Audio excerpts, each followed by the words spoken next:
गरेश्वर नगर आफाद मावख'नि बानजायनायाव उदांस्रिनि अमृत महोत्सव खुंदों। हादर नाङैनो उदांस्रिनि 47थि बोसोर आबुं जानायनि लोब्बाजों उदांस्रिनि अमृत महोत्सवनि लोब्बाजों हर तिरंगा हाबाफारिनि खुंनाय बायदिनो दिनै एबा 13 निफ्राय 15 आगस्तसिम गरेश्वर मिउनिसिपाल बर्डनि दैदेननायाव गरेश्वर आइबिनि लांगोनायाव उदांस्रिनि अमृत महोत्सवनि लोब्बाजों हर तिरंगा हाबाफारिखौ खुंफुंनाय जायो। बे हाबाफारियाव 30 नं गरेश्वर बियाबनि एमसिएलए पवित्र कुमार बर', तामुलपुर जिल्लानि एडिसि ककिला गुयै आरो गरेश्वर मिउनिसिपाल बर्डनि मोनफ्रोमबो वार्डनि कमिशनार गुबुन गुबुन आफादफोरजों लोगोसे गरेश्वर मिउनिसिपाल बर्डनि बिबानगिरि मावफारियाफोराबो बाहागो लादोंमोन।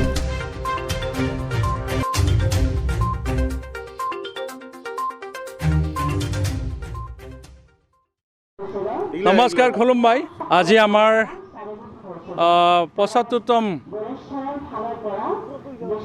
সংখ্যক যেটো আমাৰ ভাৰত স্বাধীনতা দিৱস আৰু 76তম যেটো আমাৰ ভাৰত স্বাধীনতা দিৱসক সংগতি ৰাখি আজাদী কে অমৃত সৰোবৰ মহোৎসৱ এই কাৰ্যসূচীটো আমাৰ গড়েশ্বৰ মিউনিচিপালিটি বৰ্ডৰ দ্বাৰা আমি উদযাপন কৰিছোঁ। তিনিদিনীয়া কাৰ্যসূচী। আজি প্ৰথম কাৰ্যসূচী হিচাপে আমাৰ মুখ্য দা উন্মোচন এই কাৰ্যসূচীটো উদ্বোধন কৰিছে সন্মানীয় আমাৰ মহিধৰ বড়ো ছাৰ ডাঙৰীয়া আৰু সেকেন্ডটো আমাৰ যেটো ইণ্ডিয়ান ফ্লেগ মানে ভাৰতীয় জাতীয় পতাকা উত্তোলন কৰে আমাৰ তামুলপুৰ জিলাৰ সন্মানীয় এডিসি আৰু আমাৰ মিউনিচিপালিটি বৰ্ডৰ ইও বাইদেউ ডাঙৰীয়ানী ককিলা বাইদেউ ডাঙৰীয়ানী আৰু হিচাপে তৃতীয় কাৰ্যসূচী হিচাপে আমাৰ এসসি গ্ৰুপৰ যেটো বাণিজ্য মেলা এই মেলাখন মই অলপ আগতে মানে উদ্বোধন কৰিলোঁ।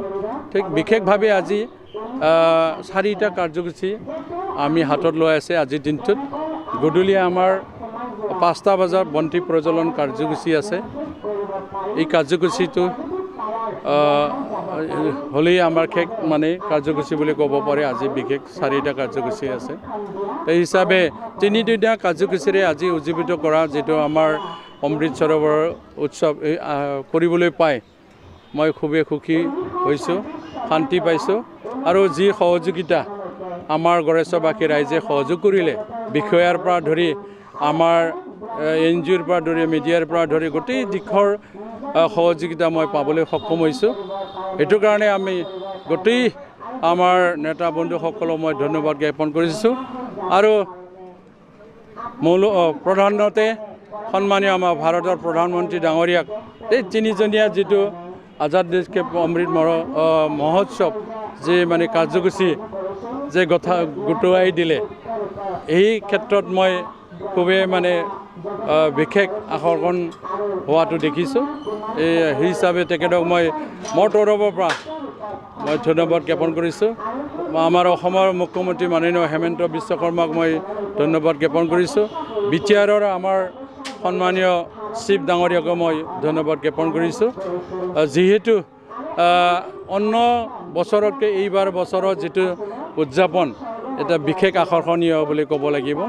এইটোৰ ক্ষেত্ৰত আমাৰ বিটিআৰ চিফ মহোদয়েও আমাক নিৰ্দেশনা দিছে। যোৱাকালি আমাৰ এপিপিএল দল হিচাপেও মানে বাইক ৰেলী আছিলে যুৱ মঞ্চৰ দ্বাৰা সদানন্দ বড়ো ডাঙৰীয়া তেখেতৰ নেতৃত্বত আমাৰ বাইক ৰেলী হৈছে। তেখেতৰ সভাপতিত্ব হিচাপে আমি গোটেই দিশটোৰ ক্ষেত্ৰত যি মানে ইনিচিয়েটিভ যি জলাশয়বিলাক মানে পৰি থকা এই মানে অমৃত সৰোবৰৰ এটা আঁচনি ওলাই বা কাৰ্যসূচী ওলাই উজ্জীৱিত কৰা পুনৰ মানে সংস্থাপনৰ দিশ ওলাইছে ব্যৱস্থাপনা ওলাইছে সেইটো মই ভাৰত চৰকাৰক ধন্যবাদ দিছোঁ।